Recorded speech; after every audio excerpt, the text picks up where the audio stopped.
Hello, and welcome to the QualF1ing review of the Singapore Grand Prix qualifying results. First off, man on pole, Charles Leclerc, with a minute 49.4. Did really well this weekend to get pole actually, because he missed some parts of free practice. So really well done by him. He's actually taken pole at Singapore before in 2019, but lo and behold, someone else winning from a Charles Leclerc pole. Sebastian Vettel won that one. But really well done by him. Hopefully he can hold on to that position. I feel like Max is going to be near there at some point, but Singapore is known to be a very hard track to overtake on. So hopefully, if he's able to hold on to that position after the first few turns, I think he has a really strong shot at winning this. I don't know how much trouble Checo will be from behind. But speaking of Checo, alongside Charles on the first row of the grid, number 2 for our race tomorrow, Sergio Perez. It's good Perez is on the first row with Max being further down. It's good that Red Bull have someone representing him. Representing them, especially considering that they have a good car and they should have someone up there. It's good to see Checo back up there again. He kind of has been on a rusty form as of late. So happy for him, really. Number 3, first on the second row, Lewis Hamilton. Well done. Only 5/10 away from pole today. Would have been nice to see George up there to see how representative his time is. To see if there was more out of the car that maybe George could have pulled out. But guess we'll never know. Actually, we could wait until tomorrow and see how well his Mercedes performs. Number 4, on the second row, Carlos Sainz. With Leclerc being up there on pole, that car definitely had something more in there. Maybe he'll show a better race pace tomorrow. He definitely has a chance to be up on the podium. He actually said after qualifying that he wants to be on the podium tomorrow, if not, go for the win. So good luck, Carlos. Number 5, Fernando Alonso. Really well done by the Spanish champ. He's best of the rest today. Up there on 5th. Definitely not where the Alpine naturally is supposed to be. So really well done to Fernando, taking advantage of the tricky conditions today.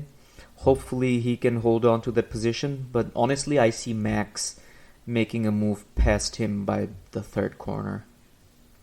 Number 6, Lando Norris, our usual best of the rest. Number 6 today did really well, completely outshone his teammate Daniel Ricciardo.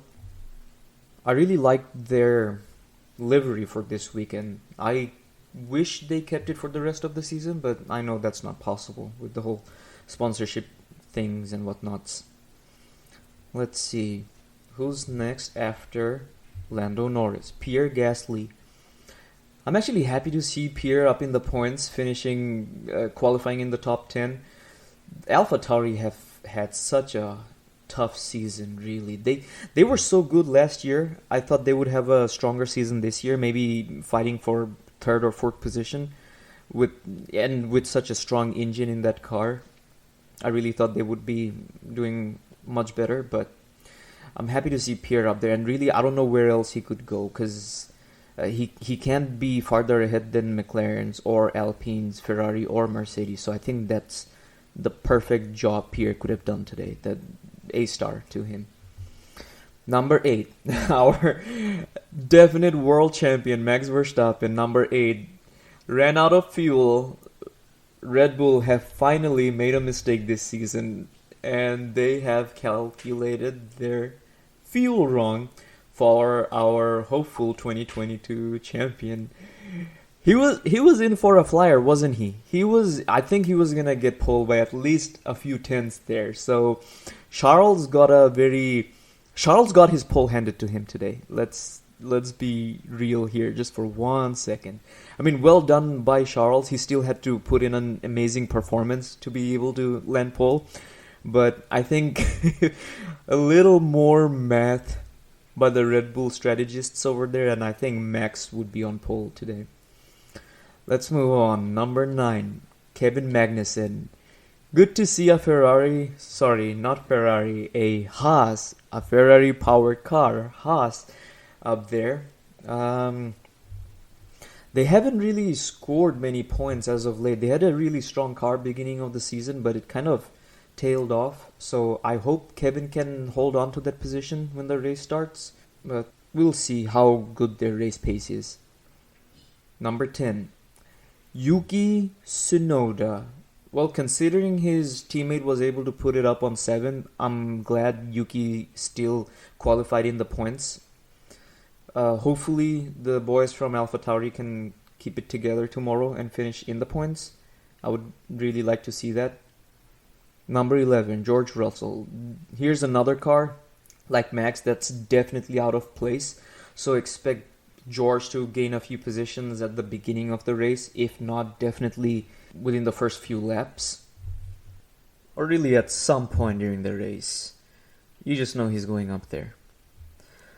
Let's see. Number 12, Lance Stroll.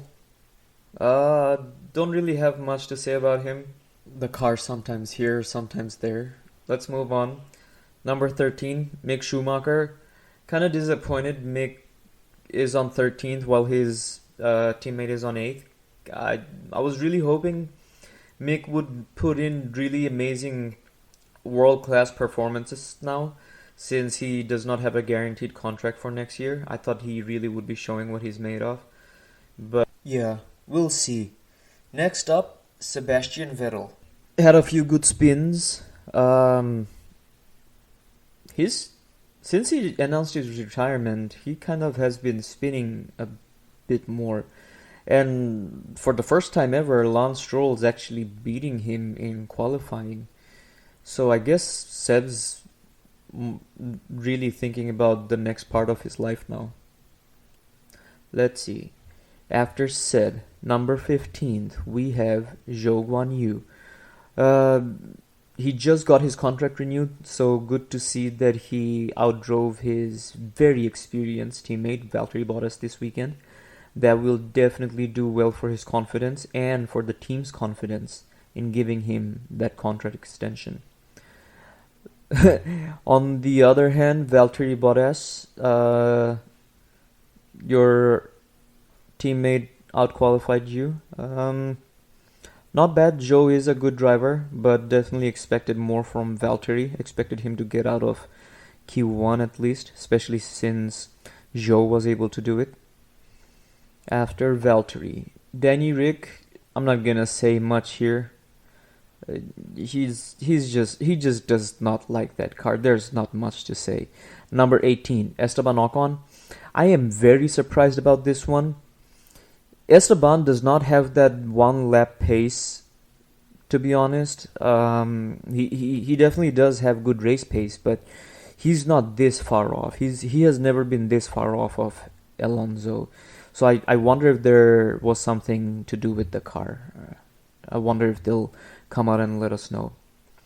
Number 19 and number 20, Alex Albon and Nicholas Latifi, the Williams boys. They kind of have that position reserved, unless there's that odd race where Alex will get a point. But yeah, for this season, those places are kind of guaranteed for them, unless there's DNFs.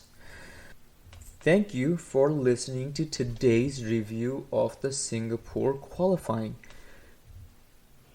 If you enjoy listening to my voice and my reviews, please like, share, and subscribe. I will try to be back with as many videos as I possibly can. Bye!